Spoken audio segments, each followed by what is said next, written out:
Halo cuy, welcome back to my channel again. Oke, pada kesempatan ini saya akan berbagi info tentang apa yang dinamakan dengan kekayaan. Jadi jangan kemana-mana, tetap stay di Garki Official Channel.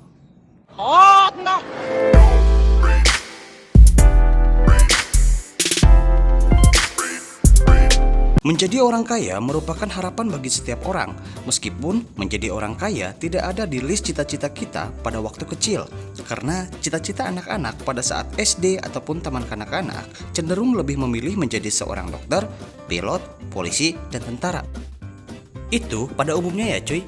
Dari deretan profesi-profesi tersebut, ujung-ujungnya akan berdampak terhadap kesejahteraan si anak di masa depan. Karena tidak akan mungkin penghasilan seorang dokter akan sama dengan si abang parkir ya cuy. Kecuali si abang parkirnya punya pabrik pesawat. Oke, kalau begitu, mari kita bahas bagaimana orang bisa disebut orang kaya. Dikutip dari Wikipedia, konsep modern tentang kekayaan memiliki arti penting di semua bidang ekonomi dan jelas bagi ekonomi pertumbuhan dan ekonomi pembangunan. Namun, makna kekayaan bergantung pada konteks. Seseorang yang memiliki kekayaan bersih yang besar dikenal sebagai orang kaya.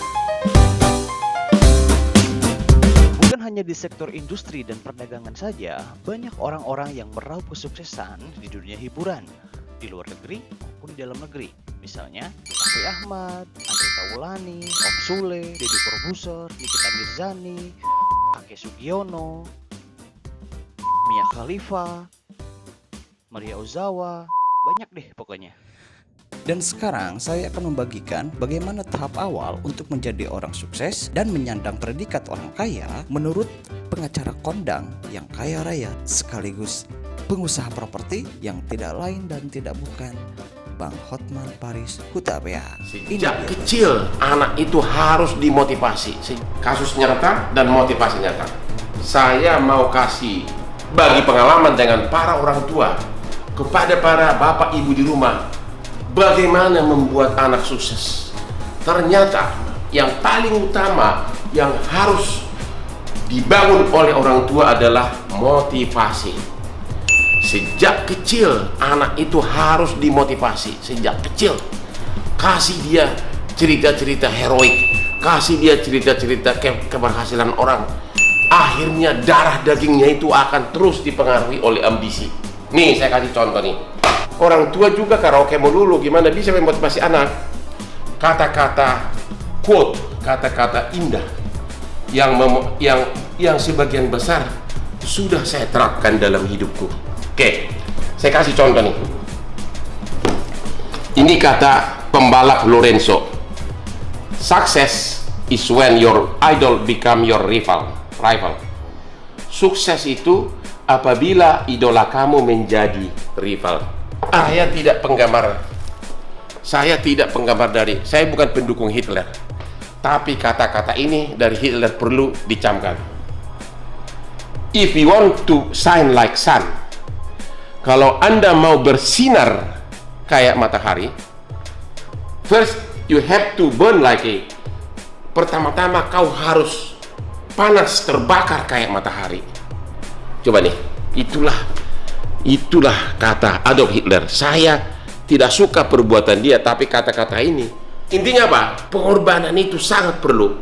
Kalau Anda mempunyai Lamborghini, jangan jam 3 udah di rumah. Jangan hidup di ketiak mertua. Oke? Jangan bangun jam 10. Bangun ke saya jam 3 subuh. Oke? The Godfather. Oke? Marlon Brando mengatakan, great men, orang besar are not born great, they grow great. Orang besar tidak lahir sebagai orang yang besar, tidak lahir sebagai sukses, tapi mereka pelan-pelan tumbuh menjadi orang besar. Semua kata-kata motivasi di sini adalah kata-kata orang sukses. Coba lihat nih, ya. Ronaldo itu dia mengatakan setiap hari dalam hidupnya yang dia pikirin adalah how to be the best. Itulah yang saya alami, yang saya datang ke pikiran saya tiap pagi. Orang tidak mungkin sukses tanpa ada motivasi. Bangunlah motivasi anak-anakmu, buat darahnya itu terbakar agar salut sama orang sukses, salut sama orang terkenal. Oke, banyak di sini kata-kata mutiara. Ternyata sejarah bangsa kasus hukum petualangan menjadi orang sukses ada di YouTube Hotman Paris Official. Salam Kopi Joni.